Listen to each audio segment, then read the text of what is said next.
اهلا بيكم في فيديو جديد من مطبخ اميره. النهارده ان شاء الله هنعمل مع بعض طريقه عمل السمك الصياديه من غير ما نحط السمك في دقيق ولا زيت ولا اي حاجه، يعني هيبقى السمك كله ني في ني.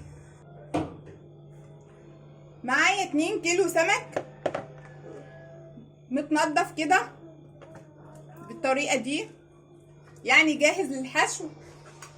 التتبيله بقى بتاعته: معلقه كبيره كمون، معلقه كبيره بهار سمك، معلقه كبيره كزبره، معلقه ملح، معلقتين كزبره اخده الورق بس، معايا راس توم، ومعايا قرن فلفل.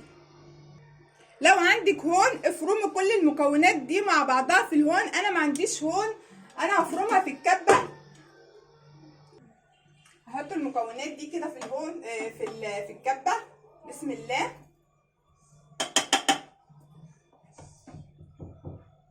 انا كده هحط المكونات دي في الكبه، هخلطها مع بعض. لو عندك هون افرموها في الهون كده.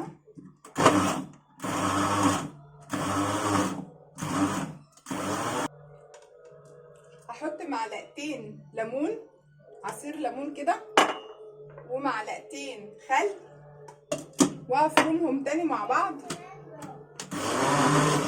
خلاص كده انا فرمت المكونات كده مع بعض. هشيلها بقى احطها في الطبق. انا كده دلوقتي هتبل السمك التتبيله اهيت بتاعت السمك، هتبله وهسيبه بقى نص ساعه عم اخلص التسبيكه بتاعت الطماطم. طبعا انا ما فتحتوش من هنا ومش هفتحه، هسيبه كده. هتبله من جوه كده بالطريقه دي.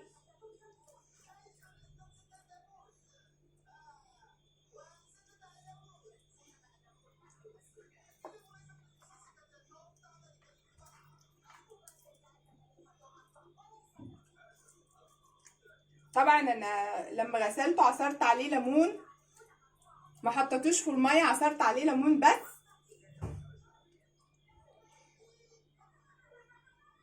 انا كده تبلت السمك وسبته بقى مع نفسه لما اخلص البصل واعمل الصلصه بتاعت الصينيه. ومعايا 3 بصلات كده هقطعهم.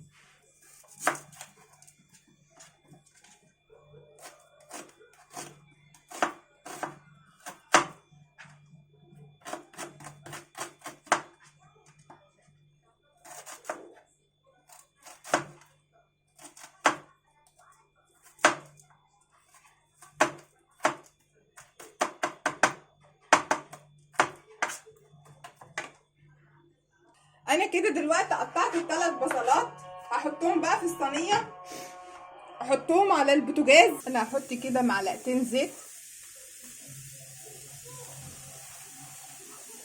واقلب شويه.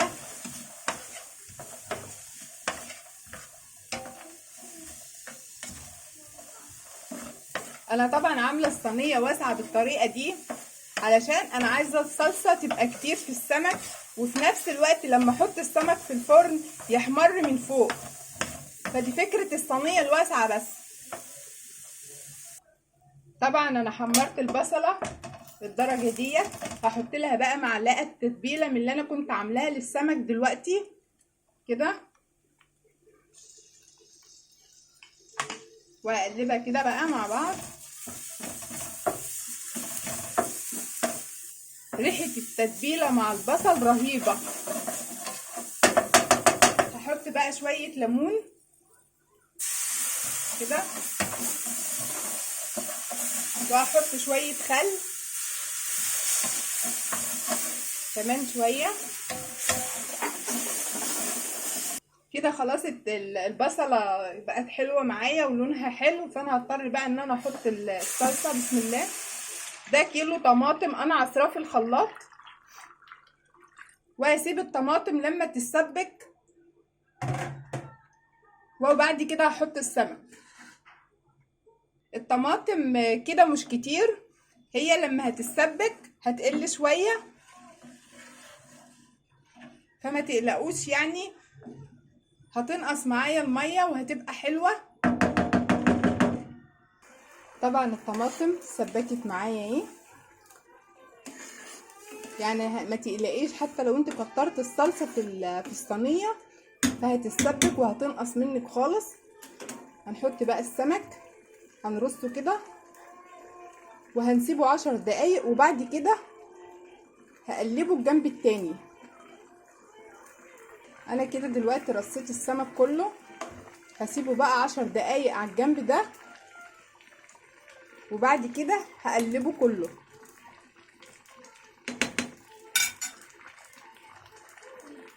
طبعا خلاص كده انا هقلبه على الجنب التاني كده. انا سبت 10 دقايق بس عشان ما يتهراش مني. هقلب كل السمك بالطريقه دي، وبعدين هدخله الفرن عشان ياخد مني لون كده. الجنب التاني بدأ يستوي مني ما شاء الله. فكرة الصينية الكبيرة ان انا عايزة يبقى فيه صلصة كتير، وفي نفس الوقت احمر الوش بتاع السمك ده كله في الفرن. فدي يعني شوفوا الصلصة ما شاء الله، الصلصة كتير. دي فكرة الصينية الكبيرة.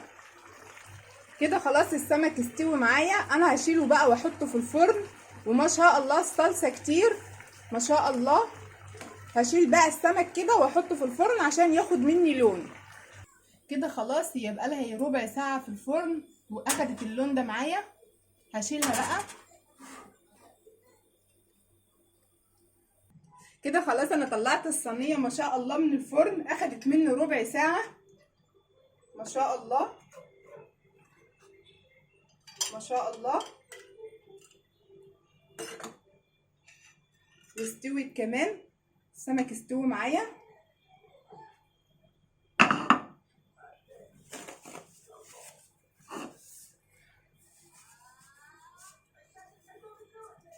ما شاء الله السمكة مستوى معايا جدا جدا.